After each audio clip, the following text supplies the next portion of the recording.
Tampa treating you so far? It's great. Yeah, it's home for me, so just came over the causeway. I know, right? Yeah, this is nice. Very good. Well, I'm going to kick things off with a few questions. Then I see we already have some fans lined up to talk with you as well. I'm a huge fan of The Good Witch. I've been watching it since that first movie in 2008.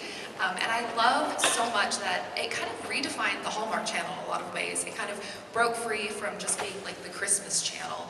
And I'm wondering for both of you, what was it like being part of a show for so long? And for you, I mean, it was like 13 years. Yeah, I mean, it was an incredible experience. We did one movie. We thought it was just going to be one movie, a little old thing called The Good Witch, and people liked it and responded. And we did another one, another one, another one. I think we did 7, one a year. And then when I think I was on Army Wives at the time, and that ended, and they said, "You want to turn it into a series?" And we had to bring this guy on, and we went for another 7 years, which was amazing. I was late to the party. Yeah, it was fun because I was familiar with the movies and, of course, knew Catherine's career. And then when they decided to make it a series and just called me out of the blue, I was really surprised. Yeah, I said yes pretty fast. So, yeah, a good 7 years. And Catherine, for you, you also executive produced on this series, and I'm curious, like, what kind of producer are you? Or how hands-on? Mean, very mean, tough. Get that guy out of his trailer. Oh, it's just the worst. No, it's funny because it's more just like you have creative input at that point, so you have some say in it. Like we had to recast the husband, Chris Potter, who was lovely but not available. He was on another show at the time, and it worked out great because we got to bring James on, and we had, make out with him, which is just like, Except during COVID. Oh yeah. They wouldn't let us kiss. That sucked. That really sucked. Worst year ever. Well, they did. We got to kiss twice in the whole season. Closed mouth. And you had to do an instant, what do they call those? Rapid test. Rapid test. Rapid test, right before the scene. So it's so romantic.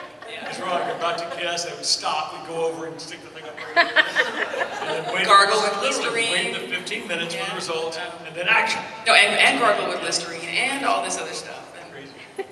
We were very lucky we got to shoot right through it. And a lot of people who just lost their jobs, who couldn't work at all, and we were very fortunate.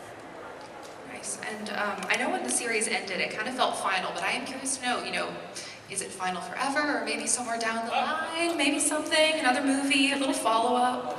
And if there was, what storylines would you like to see kind of continue on? Burning question. Now, there's been so much talk about bringing it back. Mostly from us. Yeah, mostly from us, but we've actually just a little bit, yeah, we can try. A little bit from the network, once or twice, a couple of the producers, but there are a lot of cooks in the kitchen. Yeah, and there's new people, there's new executives, and a lot of times they want to put their stamp on a network, and there's been a lot of changes at that network, and so And the big stumbling block was, I think there are a lot of production companies because of the movies.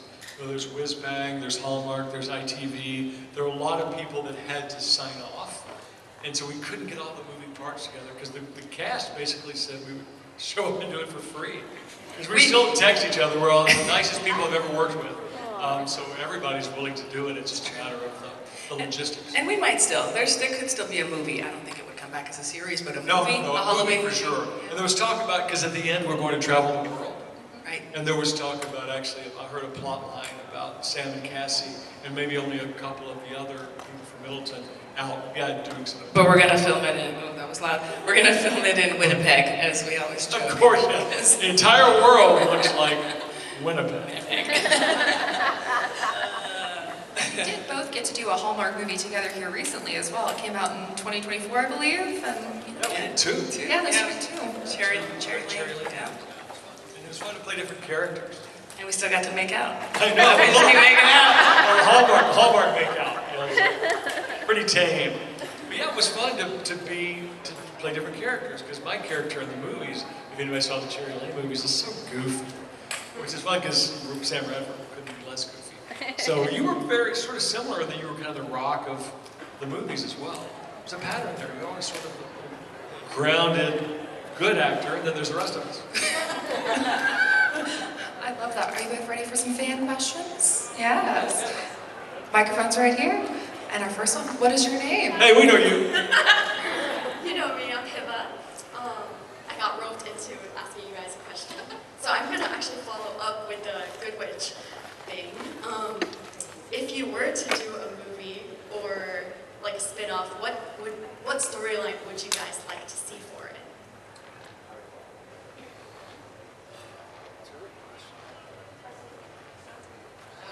I think we're open to suggestions. Yeah.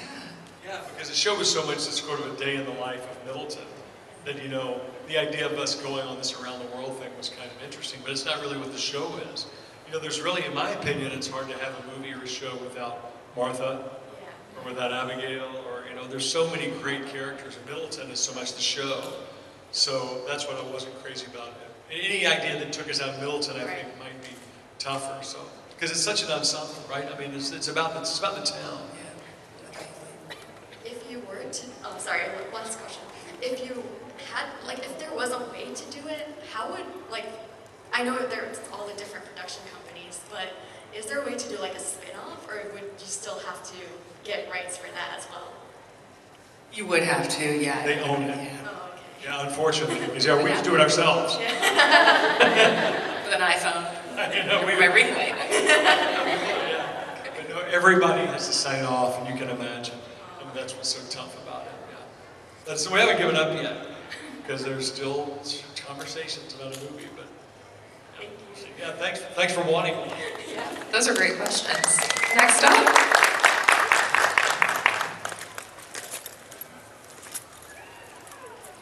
Hey, sorry. Hey. Okay, thanks. So, I love the show. Thank you so much for making it and being part of it. I'm curious, it's called The Good Witch, but you guys never really touch on the witchy aspect, like name it. We do here and there. You know, it's funny. I think the first movie was more witchy, where it was more like, you know. Season 7. Oh, yeah. then we became the Very witchy in season 7. I don't know what happened. You're right. There wasn't much witchiness. It wasn't like witched. No, it definitely wasn't. It was implied in the beginning, and then I think Hallmark, maybe again another change of the people that were running the network, maybe worried about that being too witchy, and then they pulled that back. But then I just became someone who gave people chamomile tea and a nice candle to use in the bath. It's like, wait a minute, what are we doing? I think the writers and maybe the network was a bit confused here and there. But yeah, it would have been nice to be a little more witchy. I thought it was cool because I have some family in Georgia who are a little bit scared of witches or something, so I felt like it was nice because it invited lots of different people in to watch it, I guess, you know, the intuitive witch kind of. Yeah, and I kind of liked, and I heard other people say that it was not on the nose. Like it's Good Witch, and then you watch the show, and it's not what you expect. So there's something to that too. But there were a lot of storylines where you were almost clairvoyant, where you just sort of had a sixth sense. Intuition. You had intuition, yeah. Okay, and last question, would you say that your cousin in the show, she was like maybe a chaos magic witch? A what? Like a chaos magic witch? Oh, wait, a what? Chaos. She kind of got Oh, yes. In the movie, We called her the Bad she Witch. had voodoo dolls. It was Yeah. The movie was dark. Yes. Compared to the series. That's what I'm saying. We had some movies or seasons where it was more witchy and some where it was less. But yeah, she had voodoo dolls and casting spells. And, yeah. Thank you. Yeah, That's thank you. great. Thanks. Next up.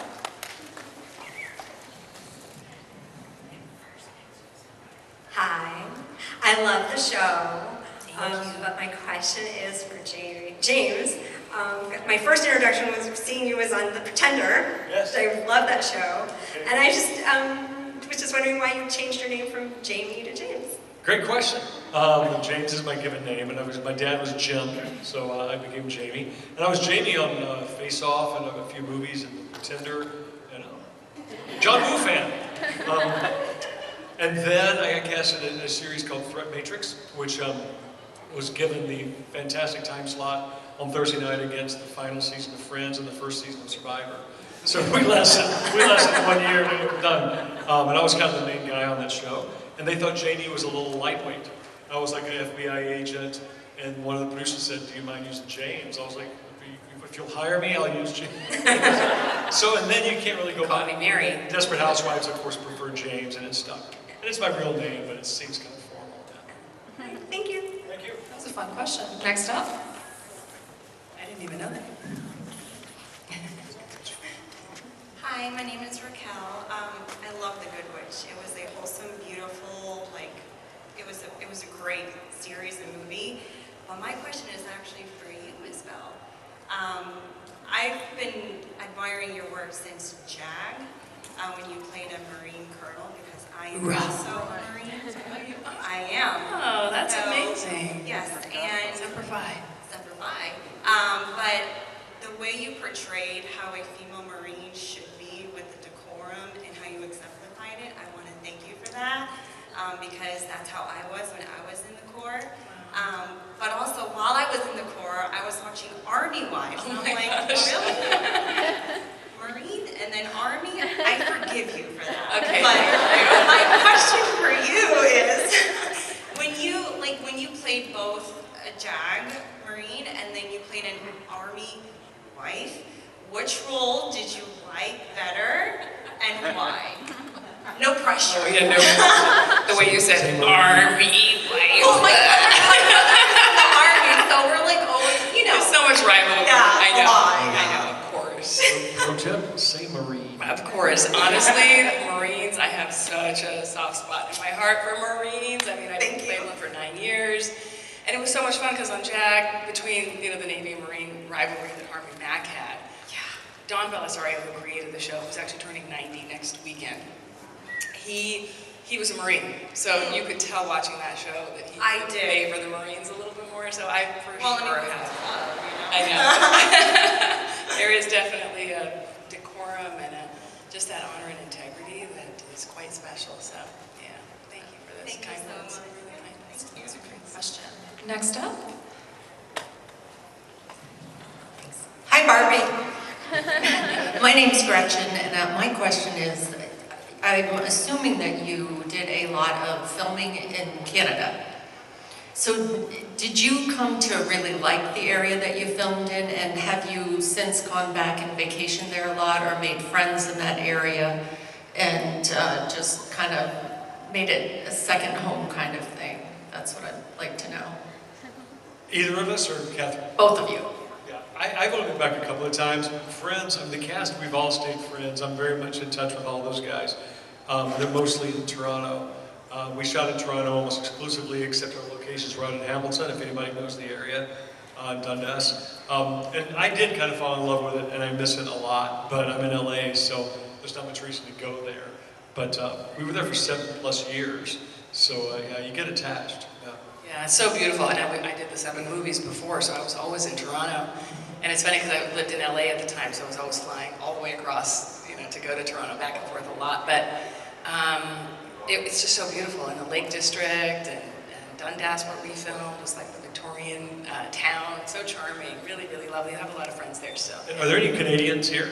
Probably not. I love it. They were so nice and so pleasant and so welcoming, and it's a fun place to work. Yeah, it's lovely. Well, and just a follow-up question, you said you don't have the rights to it, but what about Bad Witch on Hulu? There you go. Thank you so I much. I like it a lot. The show. It's a very fun question. Next up. Hey, what's up, James?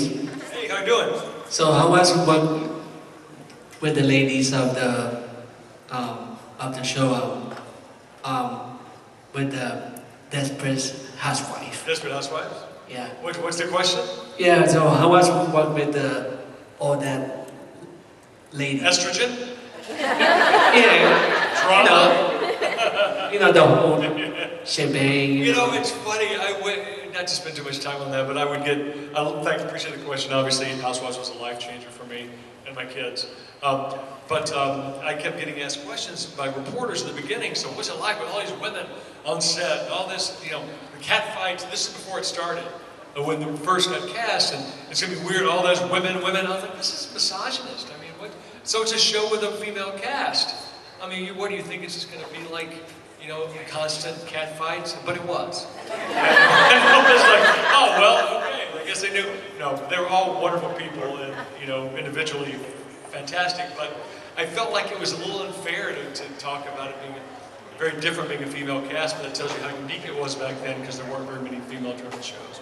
But I found them all to be very lovely, still really good friends with Eva and Terry. I've lost touch with the others, but they're all very busy. But it was fun. We just didn't want to get killed. The men were just every year, we're like, okay, we made it one more year without getting killed. All 4 of the guys. So at the end, I finally got it in the end. But Yeah, what a great, it was a great blessing. I actually have a follow-up question about Desperate Housewives because that was my first introduction to you, and I have a lot of friends who are watching it for the first time and rewatching it also, and a lot of us have talked about how it really pushed the boundaries at that time, and I don't necessarily know if that show can be made the same way today as it was then, and I'm curious, was there an awareness at all that it really was like a boundary-pushing show for the era? Yes, it was, and there was some cringingly uncomfortable for the actors. But the show knew what they were doing, and it wasn't out of an apathy or coldness or lack of concern. For example, when Alfred Woodard on the show, and she had her son chained up in the basement. I read the script, and I thought, that's what we're going to do? And then there was a scene where Eva Longoria was unhappy with her daughter because she thought she was overweight. So she made her run behind the car to school and wouldn't let her get in the door. And those kinds of things kind of make you, yeah, I don't know if you would even, it's groundbreaking, but at the same time it could be very offensive. Even though, you know, the Alfred Woodard thing was very separate, and with her it gave some gravitas. But yes, there were times where as an actor you just kind of cringe and go, well, all right, we'll see how this goes. But I don't think they would do much of that today. I know they're still trying to make a spin-off for Oh, it's still running. Yeah. So, I mean, yeah. in fact, my daughter commented about this scene with Eva's character making her daughter run behind the car. She was like, I can't believe they got away with that. So yeah, it was certainly edgy. Definitely. I see we have another fan question right here. Hi. My name is Adriana. I was just wondering if there was a moment for both of you just in life that you could bottle up, like one moment. It doesn't have to be all your favorite moments, but a moment that you could just bottle up and keep, what would it be?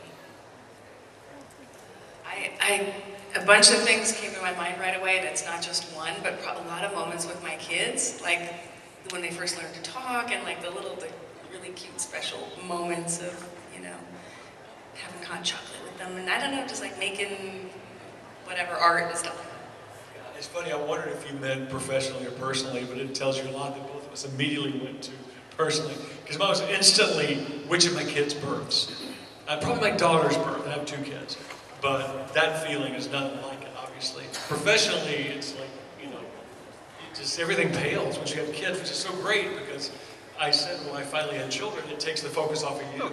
And in our career, you're worried about your photos and your image and getting the next job. And it's all me, and then you have your wife has a baby, and it's like everything changes, and it makes you a much more interesting, thoughtful person, right? So thankfully, I did mean personally. Yeah, good, yeah. It's easily the birth of both of my kids, which sounds corny, but anybody that's had children and remembers that experience is so mind-blowing. And my son took 3 days almost to be born. But we tried to have him at home, and it just didn't work out to go to the hospital, and that one was very memorable. I just want to say thank you for making Good Witch and having it available during COVID. A lot of us were stuck at home, obviously. You weren't, thankfully, because we were watching you. It was nice to have the upbeat show, and I was able to show it with my mom, which was really nice during COVID. And I was just wondering if there's anything new on the horizon that you want to share, that you can share, that's coming up, that you're working on? I've been telling some of you at my table, I'm just developing a show, which is a slow process, and we're pitching it, trying to sell it, but it's something I'm very excited about. It's about volunteer firefighters in small town America. And a lot of people don't know this, but it's about 70% of America's firefighters are volunteers. So they're teachers, they're, you know, mailmen, whatever they do, and when they get that call, they drop everything and go, whether it's a fire or a car accident or whatever other EMT kind of thing. But so I'm working on that, but it's hopefully the next 6-8 months we'll have something to announce on that. And I don't. I'm kind of slowing down. I'm chasing a couple of theater things, which is always was my first love, which is how I ended up being an actor. So I'm trying to pursue some of that now. But yeah, that's about all I've got going on, which is I'm okay with at my age.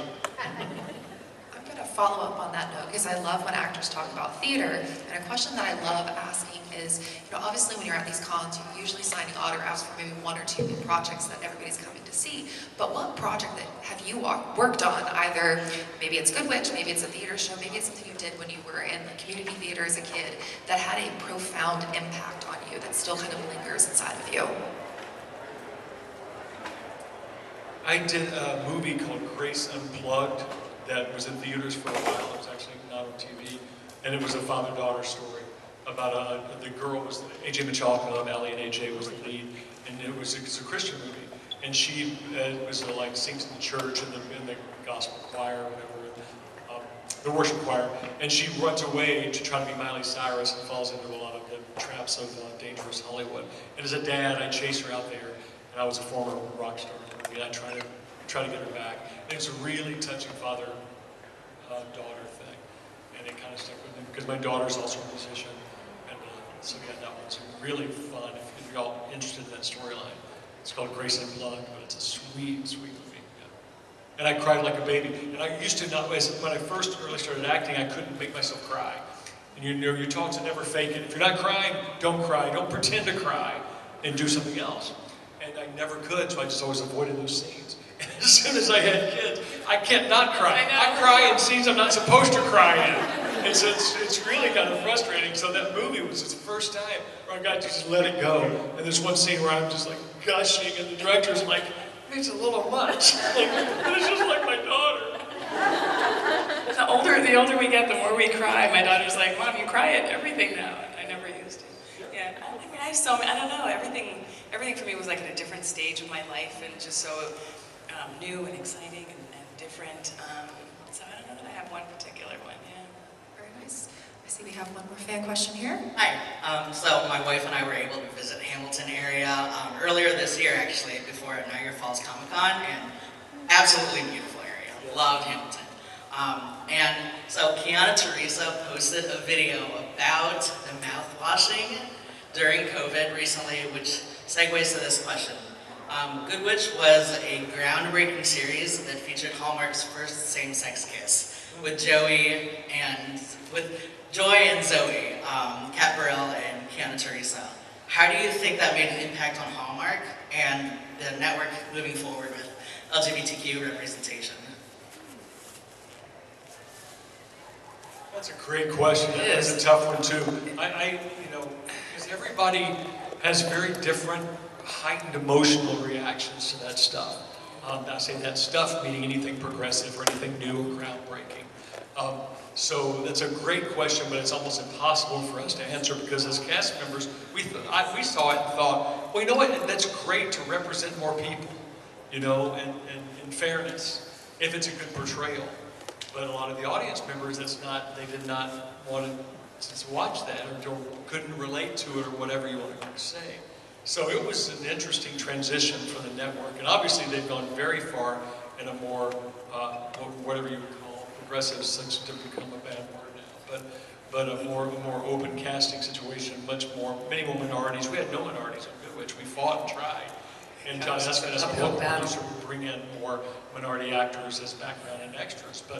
So it was a constant battle sort of there for a while. So it's hard to answer, other than we were happy to see as many people as possible represented, positively. And at the same time, it was new for the network, so it was like a touchy area for them because you don't want to, I don't even want to just respect people who have been watching a show on a network that's been conservative for so long. And they were very late to the game, and it was definitely time, but it was just a delicate, transition for the network, but glad that they finally made some changes there. Yeah, that's a great question. It's a great question. It's obviously kind of a sticky one. Yeah, because yeah. I did want to follow back onto JAG. I love JAG. I watched it when it first came out. You were on that for 205 episodes, and I'm curious how that experience has now kind of influenced some of the career choices you make, and now talking about this project you're working on, maybe some of the things that you learned from that experience that you're now kind of bringing into new projects. Yeah, it's so interesting. Whenever I talk about JAG, and my daughter's pursuing acting now, and she's 22 and new in the business, and I'm like, when I tell her what it was like back then, I feel like such an ancient, TV there was like 3 networks, and there was maybe HBO and Cinemax, but not much, and we did 23, 24 episodes every year, and it took 8 days to film it, so we were working 10 months a year, we had 2 months off. Yeah, 18-hour days, 20-hour days, 16-hour days, it was, people would come home that night of the week. We changed nights. It was Thursday at one point and Sunday at one point. But you would watch it with your family, you know. You would like to actually have dinner and then watch this show. And look forward to that every week. There was no way to record it. Right. I mean, in the beginning, there were VCRs. There was no, I know. But yeah, there was no TiVo came out in the middle of no, TiVo came out while we were doing JAG, and I remember us going, "What's this thing called TiVo? How's that going to affect us?" And it affected us big time, you know. But again, it was such an incredible show to be a part of, and it was successful internationally. I remember going to Italy for a motorcycle race. And those of you that know me know that I like my motorcycles, and I went to Milan, and my husband Adam at the time, we walked out of the stadium and went up to find our seats, and as I came around the stadium, everyone was cheering. Like, all of a sudden everybody stood up and they were cheering, and I was like, what, is that Valentino Rossi, the racer? Like, what are we, and I turned around again, they were cheering for me. I was like, wait, what? Like, huge in Italy. And again, it was because they watched it at 7 p.m. every Sunday with their family, and it's just something that our kids they don't know that. They're watching it on their phone by themselves in their room, you know. So that was just an incredible experience to be a part of, and TV is definitely getting away from that, which I think is a shame. I think people miss maybe that weekly aspect that's sort of in your living room. Appointment television. Yeah, it was. But it was a show about values and integrity and honor and the good guys winning and, you know, and people doing good in the world, and that was really cool to be a part of. And it's neat too because NCIS continues on and they have all of their spin-offs, which I think a lot of people may not recognize necessarily that JAG is the original that, you know, NCIS spun off of, and you've come back to that universe. And I saw last week at SDCC, David James Elliott was saying that, like, he's not against coming back to that kind of JAG universe. Is there an interest for you too to come back to that character if, you know, it happens? Yeah, I would love it. I mean, I loved going back to NCIS and putting on the uniform. Thank you. But I think, as David said in that interview, I read the interview, and he said usually they bring a new cast in. So it's a great idea, but it's probably not going to be me and David. Unfortunately, we could come in maybe. We don't want that. We want the originals. Thank you. Thank you, and thank you both so much, and thank you all for coming out this evening. This is great. And are you guys going back to your table? Yeah, excellent. So if you have any questions, thank you. If you had questions and you were too shy to ask them, you can join them at the table here in a little bit. Excellent. Well, thank you both. Thank you all. Please, everybody, give a huge round of applause, everybody. We're going to have James Denton. Now, the party doesn't end here. We're going to put a QR code right there on the screen. You'll be able to click on the QR code. You'll be able to go to the table, get an autograph. You'll be able to get a photograph with them, so you have a chance to be able to talk with them. So be sure to do that. Look at the QR code there and schedule your chance to get an autograph or photograph.